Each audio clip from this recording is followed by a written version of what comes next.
Film की story Adam से start होती है, जो होश में आने के बाद खुद को बाथटब में पाता है। वो खुद को यहां पाकर परेशान हो जाता है। वो फौरन उठता है। हम देखते हैं कि एक नीले रंग के लिक्विड में कोई चीज गिर जाती है। इस लिक्विड के बारे में हम बाद में देखेंगे कि ये क्या होता है।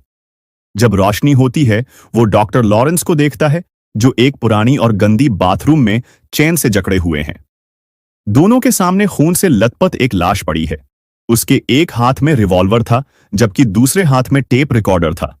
दोनों को याद नहीं कि वो यहां कैसे पहुंचे। बाद में दोनों को एक कैसेट, स्मॉल बुलेट और की मिलती है, जिसके जरिए वो अपनी चेन का लॉक खोलने की कोशिश करते हैं, लेकिन नाकाम हो जाते हैं। ये की किसी और लॉक की है। एडम डॉक्टर लॉरेंस की हेल्प से डेड बॉडी के पास पड़ी टेप को उठाता है। दोनों एक दूसरे की कैसेट सुनते हैं, जिसमें एक डिस्टॉर्टेड वॉइस रिकॉर्डेड है, जो एडम से कहती है कि उसने सीक्रेट तौर पर रिकॉर्डिंग करके बहुत से लोगों की जिंदगियां खराब की हैं और आज उसे खुद को संवारने का मौका दिया गया है। या तो वो भूख से मर सकता है या बहादुरी से बच निकले। लॉरेंस को भी वही आवाज बताती है कि उसने अपनी जिंदगी की कदर कभी नहीं समझी। वो कई सालों से अपने मरीजों को मौत की खबर दे रहा है। कैसा होगा जब वो खुद ऐसी मौत की हालत में होगा? अगर वो अपनी बेटी और बीवी को जिंदा देखना चाहता है, तो उसे 6 बजे से पहले एडम को मारना होगा। इस दिए गए टास्क को पूरा करने के लिए कमरे में छुपे हुए क्लू हैं, जो वो ढूंढेगा। डॉक्टर लॉरेंस क्लू की समझ के लिए कैसेट दोबारा चलाता है, जहां वो सुनता है, फॉलो योर हार्ट। ये दूसरा क्लू है। इस क्लू के मुताबिक वो टॉयलेट टैंक पर दिल का निशान देखता है। एडम को इस टॉयलेट टैंक में आरी और कुछ फोटोज मिलती हैं। दोनों अपनी जंजीरों को काटने की कोशिश करते हैं, लेकिन बहुत कोशिश के बाद भी नहीं काट पाते। एडम गुस्से में ये आरी फेंकता है, जिससे आरी और करीब की दीवार का शीशा टूट जाता है। डॉक्टर लॉरेंस भी जंजीर काटने की कोशिश करता है, लेकिन नहीं काट पाता। उन्हें समझ आती है कि ये आरी जंजीर काटने के लिए नहीं, बल्कि उनके पांव काटने के लिए है। ये उनके लिए आजमाइश है कि वो अपने पांव कुर्बान कर सकते हैं। ऐसे हालात का सामना करते हुए उन्हें याद आता है कि उनका काबू करने वाला कोई और नहीं, बल्कि जिगसॉ है, जिसने कुछ मोन्थ्स पहले उन्हें कत्ल के जाल में फंसाने की कोशिश की थी। अब हम फिल्म की फ्लैशबैक देखते हैं। डॉक्टर लॉरेंस बताता है कि जिगसॉ इन लोगों को निशाना बनाता है, जो अपनी जिंदगियों को कम अहमियत देते हैं, जो दूसरों की जिंदगियों से खेलते हैं। उनके मुताबिक जिगसॉ एक कातिल नहीं है। वो अपने शिकार को खुद नहीं मारता, बल्कि एक खेल के जरिए अपने शिकार को जिस्मानी और नफ्सियाती तौर पर तकलीफ देता है। अगर शिकार जिंदा बच जाता है, तो वो जिंदगी की अहमियत जान सकता है। डिटेक्टिव टेप मार्क के कत्ल पर जिगसॉ किलर की तहकीकात कर रहा था।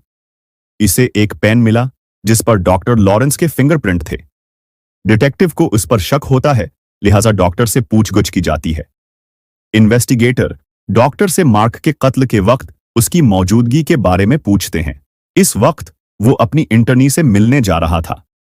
वो उसे छिपाना चाहता था, क्योंकि उसका इस लेडी से अफेयर था और वो अपनी वाइफ के सामने उसे जाहिर नहीं करना चाहता था।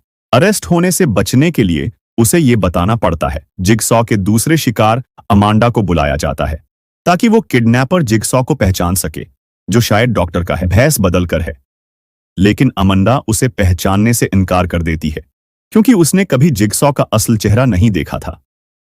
अमांडा हीरोइन का नशा करती है, लेकिन लाख कोशिश के बाद भी उससे छुटकारा नहीं पा सकी। इसीलिए जिगसॉ ने उसे भी निशाना बनाया। वो पहली लड़की है जो जिगसॉ के इम्तिहान खेल में पास हुई। मौत को इतने करीब से देखते हुए वो बिलीव रखती है कि जिगसॉ ने उसकी जिंदगी दोबारा जीने और उसकी लाइफ को ठीक करने में हेल्प की है। वो ड्रग्स की आदत से छुटकारा पा लेती है, इसलिए जिगसॉ के लिए हमदर्दी पैदा होती है। मूवी के नेक्स्ट सीन में हम दोबारा एडम और डॉक्टर को देखते हैं, जहां वो समझते और सोचते हैं कि कोई दीवार के शीशे के पीछे से उन्हें देख रहा है। कुछ वक्त बात करने के बाद डॉक्टर लॉरेंस अपने वॉल्ट से निकालकर तस्वीर दिखाता है, जिससे एडम को मालूम होता है कि उसकी फैमिली किडनैप्ड हो गई है। उसके अलावा एडम को पिक्चर के पीछे एक हिंट भी मिलता है, जिसकी मदद से वो क्लू के एक्स को ढूंढ पाता है।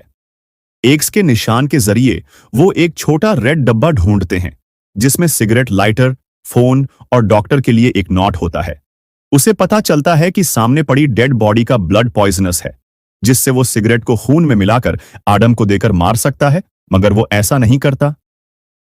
वो एडम को सिगरेट देकर मौत का ड्रामा करने को कहता है, लेकिन जिगसॉ को उसका पता चल जाता है और उनका प्लान नाकाम हो जाता है। डॉक्टर को उसी है फोन पर कॉल आती है और उसे मालूम होता है कि उसकी फैमिली को किडनैप्ड करके रखा गया है। उसके पास एडम को मारने के लिए बहुत कम टाइम बचा है। कॉल के जरिए वो ये भी जानता है कि एडम पहले ही डॉक्टर के बारे में जानता है। डॉक्टर को तस्वीरें दिखाते हुए एडम बताता है कि डिटेक्टिव टैप ने उसे आप पर नजर रखने के लिए पैसे दिए थे। दूसरों को देखना और सीक्रेटली दूसरों की फोटोज बनाना ही उसका प्रोफेशन है। एक तस्वीर को गौर से देखते हुए डॉक्टर अपने हॉस्पिटल के एम्प्लॉई को हॉस्पिटल की विंडो में देखता है। डॉक्टर को यकीन हो जाता है कि वही जिगसॉ है जिसने उसकी बेटी और बीवी को किडनैप्ड किया है और पूरे ऑपरेशन का मास्टरमाइंड है, जो उनके घर में कैमरा के जरिए उन पर नजर रख रहा है। जब तक डॉक्टर को यह रियलाइज हुआ, घड़ी में 6 बज चुके थे। रूल के मुताबिक डॉक्टर ने अभी तक एडम को नहीं मारा था, इसलिए ज़ेप कॉल के जरिए बताता है कि उसकी फैमिली जिंदा नहीं बचेगी और यह सब उसकी गलती है। कॉल पर गोली की आवाज सुनकर डॉक्टर पागल हो जाता है। अब उसके पास कोई और रास्ता नहीं है। उसे रिवॉल्वर तक पहुंचने के लिए अपना पांव आरी से काटना पड़ता है। वो रिवॉल्वर से एडम को गोली मार देता है। इसी वक्त ज़ेप ने फैमिली को आरी से मारने की कोशिश की, लेकिन डिटेक्टिव टैप ने उन्हें बचा लिया। ज़ेप चालाकी से बच निकलता है, वहां पहुंच जाता है जहां डॉक्टर और एडम हैं कैद हैं। डॉक्टर ने डिसाइडेड टाइम से पहले एडम को नहीं मारा था, उसीलिए वो कहते हैं ये रूल है।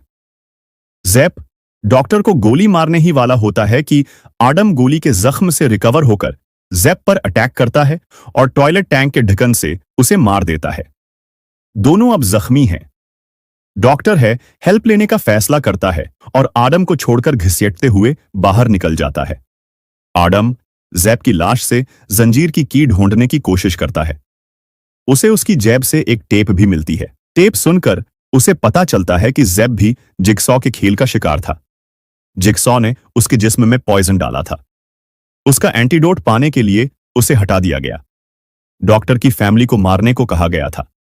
जैसे ही टेप खत्म होती है, कमरे में पड़ी हुई लाश उठ खड़ी होती है। अब ये देखकर एडम के होश उड़ जाते हैं। ये लाश कोई और नहीं बल्कि जिगसॉ की है, जिसका असल नाम जॉन क्रेमर है, जो एक लाश बनकर पूरे ऑपरेशन को मॉनिटर कर रहा था। नेक्स्ट सीन में हम एक फ्लैशबैक देखते हैं, जिससे पता चलता है कि जिगसॉ और कोई नहीं बल्कि डॉक्टर लॉरेंस का एक पेशेंट होता है। वो अपनी वीक आवाज में एडम को बताता है कि इस जंजीर की चाबी हमेशा से इस बाथटब में थी, जिस पर एडम को रियलाइज होता है कि जो शुरू में नीले रंग की चीज थी वही उसकी आजादी की चाबी थी। एडम ज़ेप की गन से जिगसॉ को मारने ही वाला था कि वो उसे बजली के झटके देकर वीक कर देता है। जिगसॉ उसे मौत के लिए इसी कमरे में छोड़ देता है, उससे पहले कि एडम कोई और हरकत कर सके। जिगसॉ उसे उसी रूम में मरने के लिए छोड़ देता है और चला जाता है। और इस तरह जिगसॉ सीरीज का पहला पार्ट एंड हो जाता है। Thank you so much for watching. Please hit the subscribe button to show your love. See you soon in the next part.